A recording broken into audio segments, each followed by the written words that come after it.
Hello guys, આજે હું તમને શીખવાડીશ કે કોમેન્ટ કેટલી પ્રકારની હોય છે અને કઈ કઈ હોય છે. તો આપણે આગળના વિડીયોમાં જોયું કે સી લેંગ્વેજમાં જે મુખ્ય લાઈન હોય છે તે તો મેં તમને શીખવાડી આપી હતી. તો પહેલાં આપણે લખી નાખીએ, એના વગર તો પ્રોગ્રામ લખાતો જ નથી.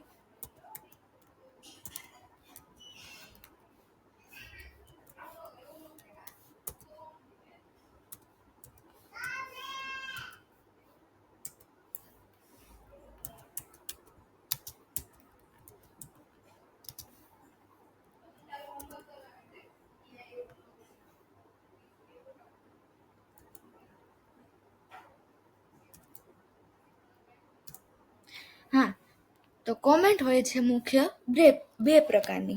પહેલી હોય છે સિંગલ લાઈન કોમેન્ટ. તે લખવાની શરૂ કરવાની હોય છે, સ્લેશ કરીને લખવાનું ધીસ ઇઝ સિંગલ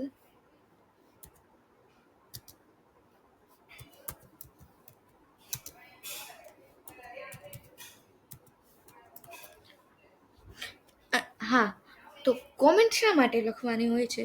કોમેન્ટ લખવાની હોય છે, જો કોમેન્ટ છે ને તે કમ્પાઇલર છે ને તે કોમેન્ટને રીડ કરતું નથી. બટ જો તમારે આ પ્રોગ્રામ તમે અડધો લખ્યો હોય અને બીજો પ્રોગ્રામ તમારા ફ્રેન્ડ લખવાના હોય તો તેને ખબર તો પડવી જોઈએ ને કે આ પ્રોગ્રામ શેની માટે લખેલો છે.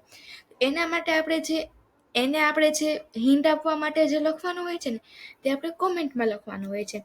જેથી આપણે કોમેન્ટ લખશું ને તે કમ્પાઇલર તો નહીં વાંચે, એટલે એને તો ખબર નહીં પડે, પણ આપણા ફ્રેન્ડને તો ખબર પડશે ને કે આ શેની માટે લખવાની હોય છે. ફર્સ્ટ કોમેન્ટ આ હોય છે એન્ડ સેકન્ડ હોય છે મલ્ટીલાઈન કોમેન્ટ. તે સ્લેશ ફૂદડી કરીને લખવાની હોય છે.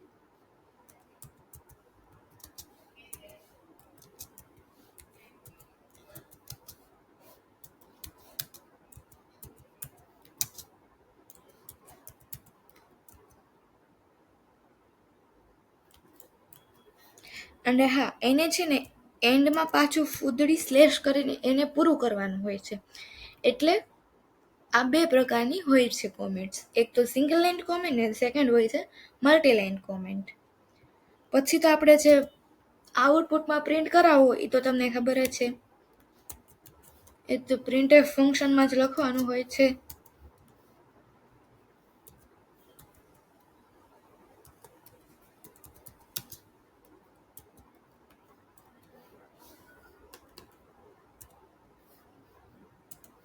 અને ઇન્ટ છે એટલે રિટર્ન